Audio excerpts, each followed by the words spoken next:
Hello আমার ভালোবাসার মিষ্টি বন্ধুরা, আমি জানি এমন ঘটনা পৃথিবীতে অনেক ঘটে থাকে কিন্তু কেউ কাউকে বলে না, তবুও আমি বলবো। তাই ধৈর্য সহকারে গল্পটি শেষ পর্যন্ত শুনতে থাকুন। আমি গ্যারান্টি দিয়ে বলতে পারি সম্পূর্ণ গল্পটি শুনলে তোমাদের পানি বের হবে আর নিজেকে হালকা করতে মন চাইবে, তাই টিস্যু আর হেডফোন নিয়ে বসে পড়ুন। আমার স্বামীও আছেন, যদিও তার বিষয়ে আমি কথা বলতেই চাই না। আর না চাওয়ার পেছনে একটা কারণ আছে। আমি তাকে ঘৃণা করে এসেছি সব সময়, আর আজও তাই করছি। আমার স্বামীর নাম নীলা। আমার স্বামীর বয়স ৬৫। তিনি এক কথায় বৃদ্ধ। তার অনেক টাকা আছে আর এই লোভে আমার বাবা মা আমাকে জোর করে তার সাথে বিয়ে দেন।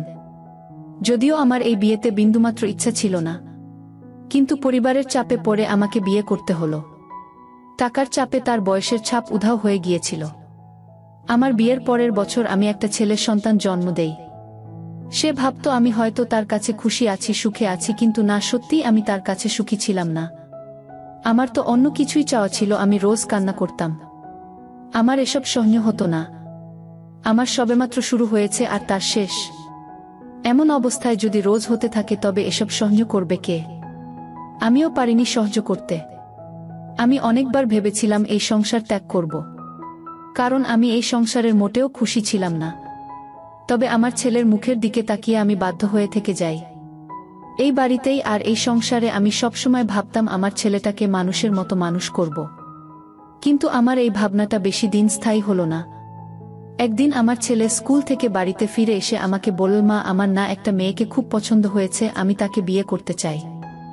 আমি আমার ছেলের মুখে এমন কথা শোনার পর পুরো অবাক হয়ে গেলাম। আমি অবাক হয়ে গিয়ে নিজের ছেলেকে উদ্দেশ্য করে কৌতূহলী কণ্ঠে বললাম, কি বললে বাবা?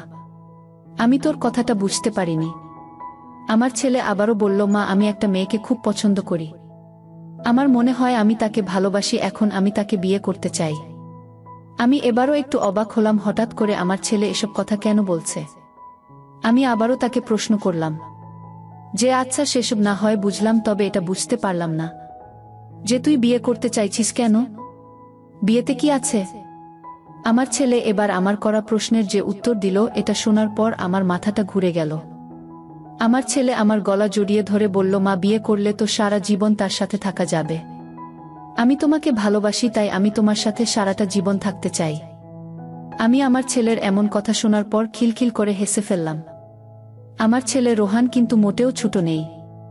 সে কিন্তু মোটামুটি বড় হয়েছে, তবু সে এখনো কিছুই বুঝে না।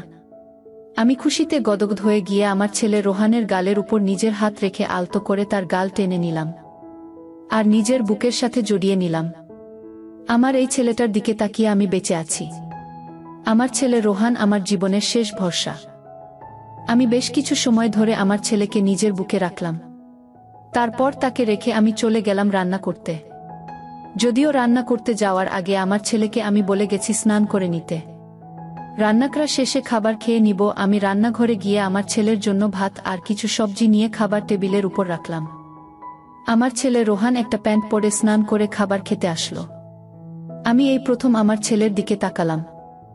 আমার ছেলের দিকে তাকাতেই আমার সারা শরীর কেমন যেন করে উঠল। আমি বুঝে উঠতে পারছি না যে আমার হঠাৎ করে এমন কেন লাগছে।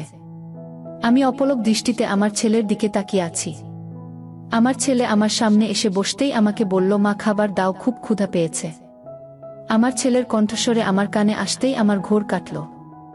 আমি আমার ছেলেকে খাবার এনে দিতেই সে আপন মনে খাবার খেতে লাগল।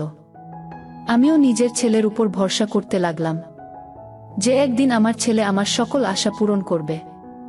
সকালবেলা প্রতিদিনের আমার চোখের পাতা ভিজেই থাকত। আমি এমন কোনো সকাল দেখিনি যে সেই সকালে আমার চোখের পাতা শুকনো ছিল। আমার চোখের পাতা ভিজে দেখে আমার ছেলে আমাকে প্রশ্নসূচক কণ্ঠে বলল, মা, তোমার চোখে পানি কেন? কি হয়েছে? বাবা কি তোমায় কিছু বলেছে? আমার ছোট্ট ছেলে এত কিছু বোঝার বয়স তার হয়নি, তাই আমি তাকে বেশি কিছু বললেই সে আমার কিছু বুঝতে পারবে না। তাছাড়া আমার স্বামীর আর আমার মাঝে থাকা সমস্যা আমি আমার ছেলেকেও বলতে চাইছি না। আমি নীরব হয়ে থাকলাম। আমার ছেলে আমাকে নিশ্চুপ দেখে আবারও প্রশ্ন করল, কি হয়েছে মা? তোমার আমি রোজ দেখি সকালবেলা তুমি কান্না করতে থাকো, আর রাতের বেলা বাবা তোমাকে বকতে থাকে। কি হয়েছে মা, আমাকেও বলবে না তুমি? আমি এবার আর নিশ্চুপ হয়ে থাকতে পারলাম না। আমার মনে হচ্ছে এখন যদি আমি নিশ্চুপ হয়ে থাকি তবে সেটা আমার ছেলের জন্য খারাপ হবে। সে যখন আমার কাছে প্রশ্ন করেছে কিছু জানার জন্য, তখন আমার উচিত তাকে সব বলা। তাছাড়া আমার মনের ভিতরে যে কষ্টটা আছে সেটা যদি আমি তাকে খুলে না বলতে পারি, তবে আমি নিজেও শান্তি পাব না। আমি আমার ছেলেকে সবকিছু খুলে বলতে লাগলাম। আমার বলা প্রতিটা কথা আমার ছেলে খুব মন দিয়ে শুনতে লাগল। আমার প্রতিটা কথা শোনার পর আমার চোখের কোণে আবারও নোনা জল চলে আসলো। আমার ছেলে আমার চোখের জল মুছে দিয়ে আমাকে উদ্দেশ্য করে বলল, মা, তুমি কান্না করো না। আমি জানি তোমার এখন অনেক কষ্ট হচ্ছে। আমি আর সেই ছোট্ট খোকা নেই। আমি এখন সব বুঝতে শিখেছি। আমি জানি ওই লোকটার সাথে তুমি খুশি না।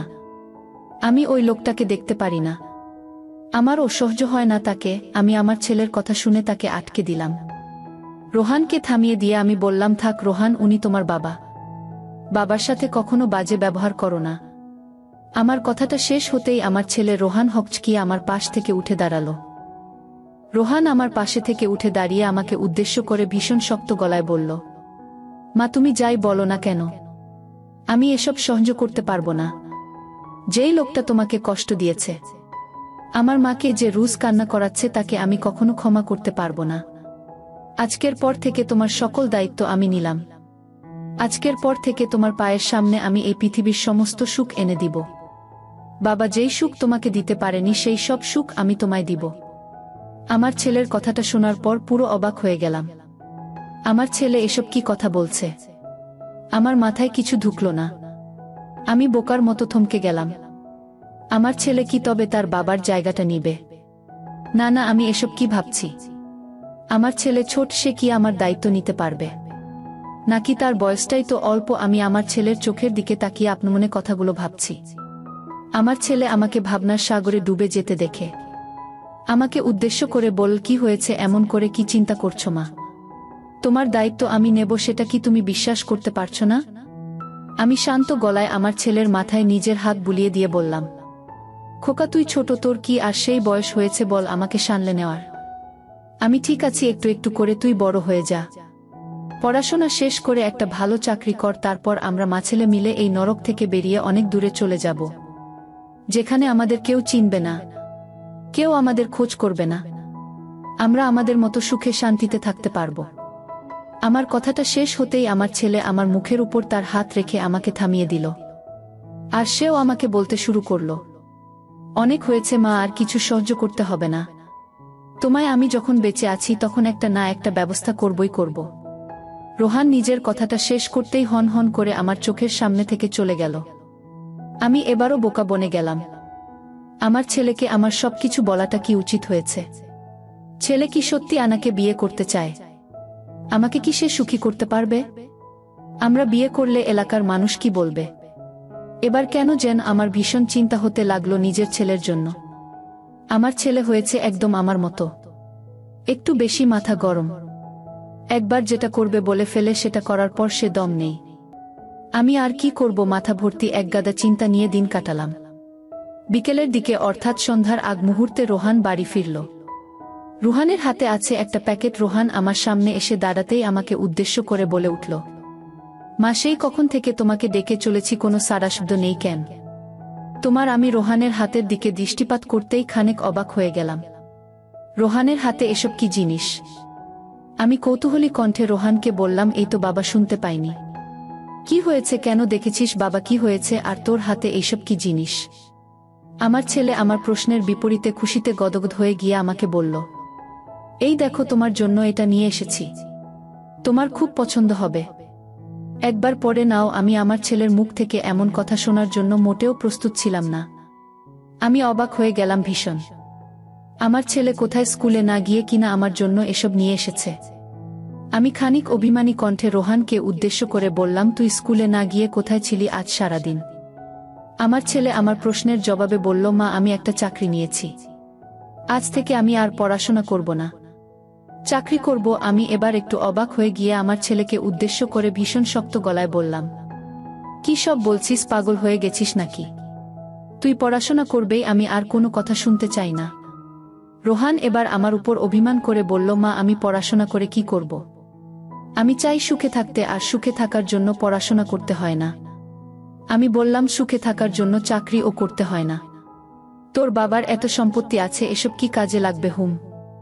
আমার ছেলে এবার একটু খুশি হলো আর আমাকে বলল, মা তবুও তো আমি কষ্ট করে তোমার জন্য নিয়ে এসেছি। তুমি যদি এটা পড়ো তবে আমার মনটা শান্তি পাবো। আমার এই সামান্যতম উপহারটা পড়বে তুমি? আমি আর কিছু বললাম না, শুধু মুচকি হাসি দিয়ে আমার ছেলের হাত থেকে প্যাকেটটা নিয়ে গেলাম। আমার ছেলে আমার জন্য একটা পাতলা লিলেনের জামা নিয়ে এসেছে। আমি জামাটা পরে আমার ছেলেকে দেখাতে ওর সামনে আসতেই আমার ছেলের চোখ জুড়িয়ে ছানাবড়া হয়ে গেল।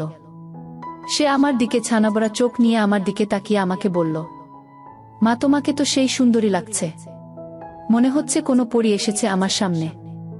একদম একটা পরীর থেকে কোনো অংশে কম লাগছে না মা তোমায়। আমি আমার ছেলের এমন কথা শোনার পর খানিক লজ্জা পেয়ে গেলাম।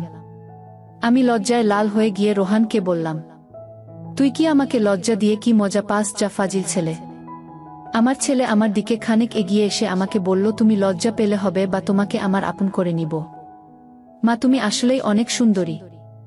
মা আমি যেন তোমার ওই চোখে হারিয়ে যাচ্ছি, তোমার রূপে হাবু ডুবু খাচ্ছি। আজ আমি রোহানের কথাটা শুনে আমার মাথাটা ঘুরে গেল। রোহান এসব কি কথা বলছে? তার চোখের দিকে তাকিয়ে আমি নিশ্চিত হয়ে গেলাম যে সে যা বলছে সব মন থেকে বলছে। তবে কি আমি যেটা ভাবছি সেটাই হতে চলেছে? আনাকে কি সত্যি বিয়ে করতে চায়? রোহান আমার দিকে এগিয়ে এসে আমার চোখের সামনে দাঁড়ালো। আমি লক্ষ্য করলাম রোহানের সামনের দিকটা কেমন যেন উঁচু হয়ে আছে। আমি রোহানকে দেখি এবার নিজের পুকুরে পানি ছেড়ে দিলাম। কেন ছাড়লাম জানি না। আমাকে বলল, মা আমি আজ তোমার থেকে একটা জিনিস আবদার করব। আমার আবদার কি তুমি রাখবে? আমি রোহানকে কিছু বলতে পারছি না, শুধু মাথাটা হ্যাঁসূচক নাড়ালাম। রোহান আমাকে বলল, মা আমি তোমার সাথে কাজ করতে চাই। আমাকে কি কাজ করতে দিবে তুমি? আমি এই কথাটা শোনার পর রেগে গেলাম। ছেলে আমার পাগল হয়ে গেছে সেটা আর বুঝতে বাকি থাকলো না। আমার এইটুকু বয়সে এসে কাজ করতে চাইছে। আমি রোহানকে ধমক দিয়ে বললাম, পাগল হয়ে গেছিস নাকি খোকা? কি সব বলছিস? তুই কাজ করবি মানে? রোহান আমি তোকে সরাসরি বলে দিচ্ছি ওসব কথা আর কখনো মুখে আনবে না। রোহান অভিমানী কণ্ঠে এবার আমাকে বলল, কেন মা আমি ছোট দেখে কাজ করতে পারব না বললে? নিজের রুমে আমার ভিতর এক অদ্ভুত শক্তি চলে আসে। তুমি সেই সব জানো না মা। আমি আকাশ থেকে পড়ার মতো হয়ে গেলাম। ছেলেটা আমার এসব কি বলছে? সে নাকি কাজ করে? আমি বেশি কিছু ভাবার আগেই আমার ছেলে আমাকে বলল, আজ যদি তুমি আমাকে কাজ করতে না দাও তবে আমি এই বাড়ি ছেড়ে অনেক দূরে চলে যাব, আর কখনো আসব না এই বাড়িতে। ছেলের এমন কথা শোনার পর আমি আর নিজেকে ধরে রাখতে পারলাম না। আমি আমার ছেলেকে বললাম, আমি নিজে থেকেই তোকে আজ এই কথাটা বলতাম খোকা। রোহান তোর বাবা বুড়ো হয়ে গেছে, এখন আর কাজ করতে পারে না খোকা। তুই কি আমার সাথে একটু করে কাজ করবি? আমার ছেলে আমার এমন কথা শোনার পর খুশিতে গদগদ হয়ে গিয়ে আমাকে বলল, মা আমি তোমার সাথে কাজ করব। আমি বললাম, আমার একটা কথা আছে রোহান, তুই যদি সত্যি আমার সাথে কাজ করতে চাস তাহলে আমাকে বিয়ে করতে হবে, বিয়ে ছাড়া এসব করা পাপ। রোহান বলল, ঠিক আছে মা, আমরা বিয়ে করে নিব, তাহলে আর কেউ কিছু বলতে পারবে না। কবে বিয়ে করব তুমি বলো মা? আমি বললাম, আগামী মাসের 10 তারিখ আমাদের বিয়ে। ঠিক আছে মা। রোহান আমাকে বলছে, মা 10 তারিখ তো অনেক দেরি আছে, আমি এতদিন থাকতে পারবো না। এখন আমি আর আমার ছেলে খুব খুশি। 10 তারিখ আমাদের বিয়ে হলো। আমাদের জীবন থেকে সেই বুড়ো লোকটা যেন হারিয়ে গেল। এখন থেকে আমাকে আর রোজ কান্না করতে হয় না। আমাদের মা ছেলের সুখের দিন শুরু হলো। বন্ধুরা, আজকের মতো এখানেই শেষ করলাম। দেখা হবে পরের ভিডিওতে। সবাই ভালো থাকুন। ধন্যবাদ।